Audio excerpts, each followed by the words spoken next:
1926 मसीहार तहसिल को पुणी sub division घोषणा कर जाऊ आगे जे पूर्वातन समय ब्रिटिश अमल यही कोदला उपखंड भाव में पुणी से उपखंड मान्यता देवाई आम सरकार उद्देश्य एक दाबीपत्र प्रदान करूँ। गंजाम जिलार सर्वपुरातन तथा 100 वर्ष तलर पुराणा कोदला तहसिल को राजस्व उपखंडर मान्यता दाबी करुछंती अंचलवासी। एने गठित होईछि कोदला स्वाभिमान सुरक्षा अभियान मंच पक्षरु एने तहसिल विभिन्न स्थान में जनसचेतनता कार्यक्रम जारी रहिथिबा बेले आज एक स्मारक पत्र महामहिम राष्ट्रपति द्रौपदी मुर्मू को उद्देश्य प्रदान करा जायछि। जहाँ सूचना मिली दंडीश्वर मंदिर पीठर एक शोभायात्रा बाहरी सहर परिक्रमा करी कोदला तहसिलदार को कार्यालय पहुंची एक पथप्रांत सभा अनुष्ठित होइतिला। परे एक स्मारक पत्र कोदला तहसिलदार को जरिए महामहिम राष्ट्रपति समेत भारतर प्रधानमंत्री ओडिशार मुख्यमंत्री राजस्व मंत्री दक्षिणांचल राजस्व कमिशनर राज्य मुख्य शासन सचिव गंजाम जिलापाल कोदला तहसिलदार को उद्देश्य प्रदान करा जायछि। इतिहास कहे ब्रिटिश शासन समय यह एक उपखंड भाव में परिचित थिला।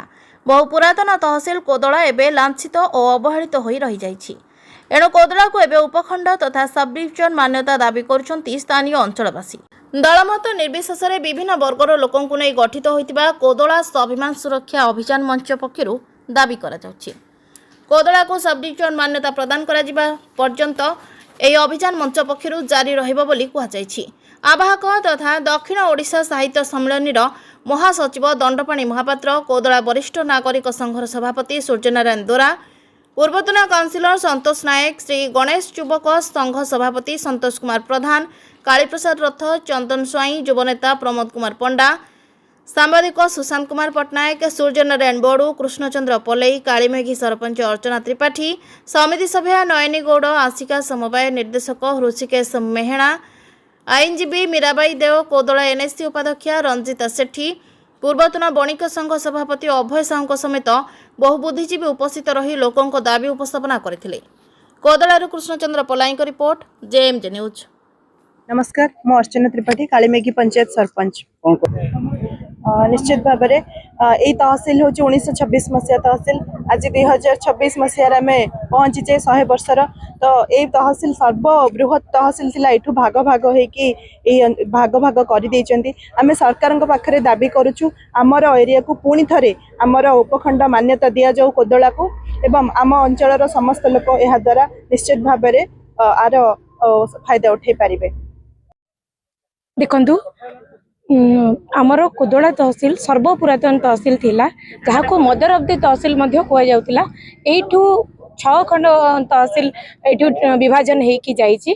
तेणु 1926 मसीह धरिकी 2026 पूरा 100 वर्ष हो गला आम तहसिल को आमर आम अंचल कौन भी व्यक्ति कौन लाभ पाई पारे।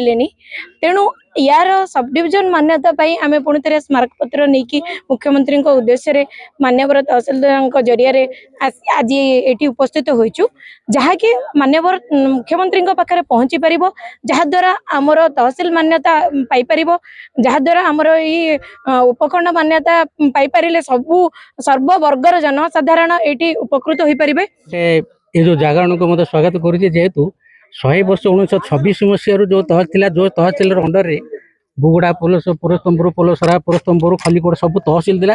से तहसिल जाई भाग भाग तहसिल गलानी जो ये अच्छे से तहसिल 100 वर्ष भितर आम भावुलु अंचल भावुले शांतशिष्ट भाव में अहिंसा माध्यम 100 वर्ष आम जगिलु। तुम्हें निजे तरफ सरकार स्तर निज तहसिल माध्य दवा कथा तथापि जब देलेनी तेणु 100 वर्ष बल नहीं शस्यर बल नहीं जनजागरण एवं स्वाभिमान मंच आह्वान कर 100 वर्ष बल घटातु 100 वर्ष गल तुम सरकार तुम कौन करूल ये अहिंसा माध्यम तुम आम गोटे गोटे देश गोटे जाति गोटे माटी जी 100 वर्ष पार्टी फिटेनी बोले तुम सरकार तुम 100 वर्ष शोई पड़ 100 वर्ष सरकार तुम कड़े गल तुम जाना कथा जो तहसिल 1926 मसीह करता जहाँ अंडर रे पुरस्तमपुर पोलसरा कविश्वर नगर खलिकोट बगुड़ा सबू थिला से तहसिल एत हीन मार्ग देख निच मनोभाव देखार कारण कौन यहाँ प्रकृत में आमर बहुत बड़ न्याର୍ଯ୍य दाबी यहाँ न्याର୍ଯ୍य दाबी एथि ये कोदला तहसिल 1926 मसीह एवं ये 100 वर्ष पूर्ति है।